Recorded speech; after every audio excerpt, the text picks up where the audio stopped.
Warning, censorship. Warning, censorship.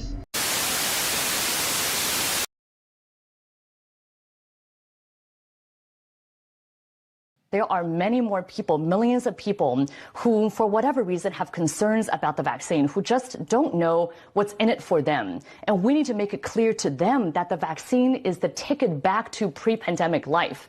And the window to do that is really narrowing. I mean, you were mentioning, Chris, about how all these states are reopening. They're reopening at 100%. And we have a very narrow window to tie reopening policy to vaccination status. Because otherwise, if everything is reopened, then what's the carrot going to be?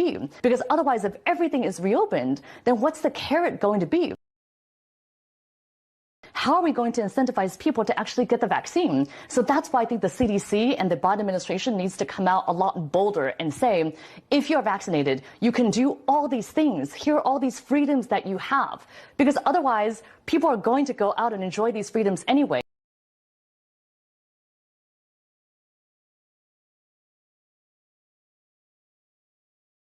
So depending on who you talk to, people have very different ideas of what Planned Parenthood is. So the organization's new president joins us now to tell us what they're really all about. Please welcome Dr. Lena Wen. Hey, Dr. Wen. So yesterday you were announced as the new president of Planned Parenthood. You're an ER doctor and the commissioner of health for the city of Baltimore. Why did you want to take this on? Well, first of all, I am so honored to be here with all of you, but also so honored to be chosen as the president of Planned Parenthood. It's an organization that for the last 100 years has done more for women's health than any other.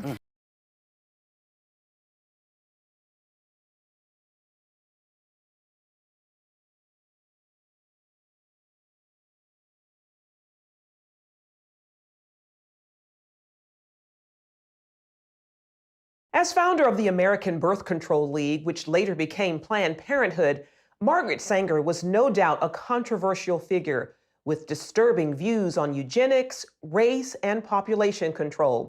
The Mike Wallace interview. In the eyes of some, Margaret Sanger has been a heroine. In the eyes of others, she's been a destructive force.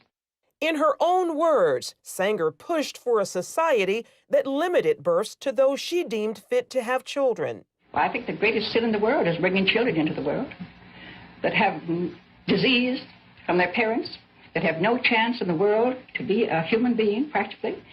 Delinquents, prisoners, all sorts of things just marked when they're born. In 1916, Sanger opened the country's first birth control clinic. As a member of the American Eugenics Society, she advocated improving the genetic composition of humans through controlled reproduction of different races and classes. She often wrote about the issue in the journal she founded, called the Birth Control Review. In 1919, writing, I personally believe in the sterilization of the feeble-minded, the insane, and the syphilitic.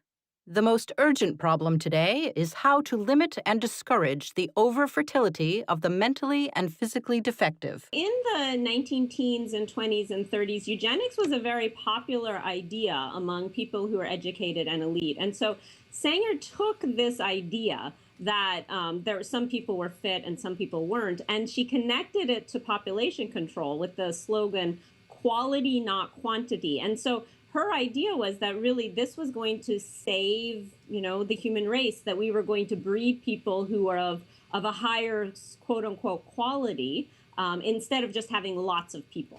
So Planned Parenthood uses eugenics in what way?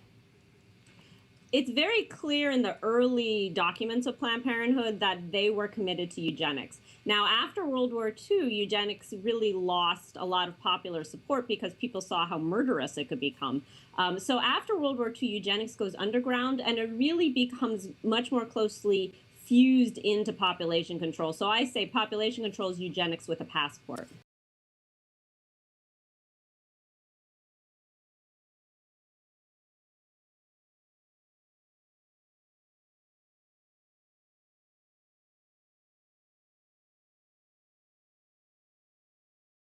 One issue that really grabbed me as urgent were issues related to population, reproductive health.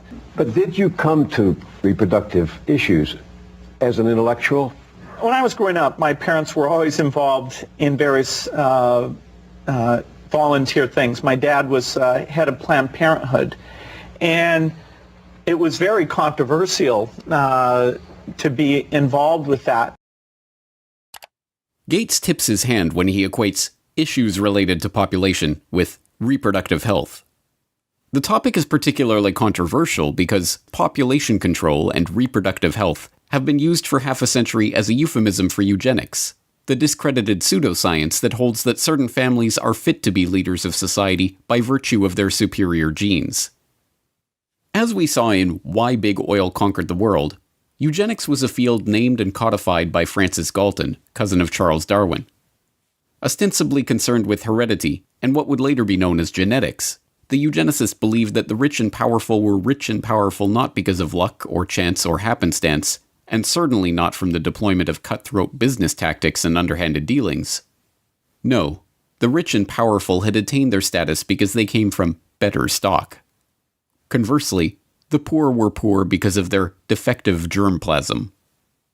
As transparent as it seems to us today that this ideology was a self-serving self-justification for the ruling class, it was quickly taken up as the great social crusade of the early 20th century. From Teddy Roosevelt to H.G. Wells to Julian Huxley to Winston Churchill, there was widespread support for the eugenicist notion that society must strive to make sure that the rich and well-born breed as much as possible, and the poor, infirm, and feeble-minded be prevented from having children. A common eugenicist argument was that the scarce resources of society should not be used to support the lower classes, as that only encouraged more of their kind. Instead, life-saving medical care and intervention should be rationed so that those resources can be best put to use elsewhere. So-called negative eugenicists even took things further, with some, like famed playwright George Bernard Shaw, calling for people to be called before a state-appointed board to justify their existence or be put to death. But there are an extraordinary number of people whom I want to kill. Not in any unkind or personal spirit, but it must be evident to all of you, you must all know half a dozen people at least, who are no use in this world, who are more trouble than they are worth. And I think it would be a good thing to make everybody come before a properly appointed board, just as he might come before the income tax commissioners, and say every 5 years or every 7 years, just put him there and say, sir or madam, now will you be kind enough to justify your existence? But in the post-World War II era, as the name of eugenics became tarred by association with the Nazi atrocities, the talk of death panels and other harsh eugenicist notions was dropped from public conversation. Now, the quest to reduce the size of the poor population was spoken of as population control and reproductive health. Still, occasionally, these old negative eugenics ideas are revisited in moments of candor.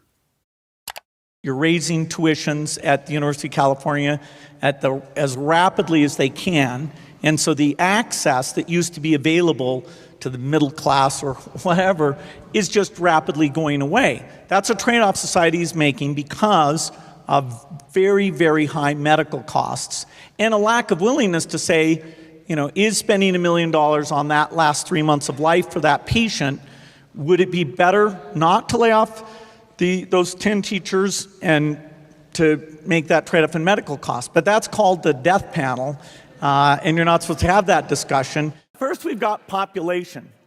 The world today has 6.8 billion people. That's headed up to about 9 billion. Now, if we do a really great job on new vaccines, healthcare, reproductive health services, we could lower that by perhaps 10 or 15%. Vaccines, vaccines, vaccine, vaccine, vaccines, vaccines, vaccine, vaccine, vaccine, vaccines, vaccine, vaccine. How are we going to incentivize people to actually get the vaccine? Because until we get almost everybody vaccinated globally, we still won't be fully back to normal. If you're vaccinated, you can do all these things. If you've been properly vaccinated. Because otherwise, people are going to go out and enjoy these freedoms anyway.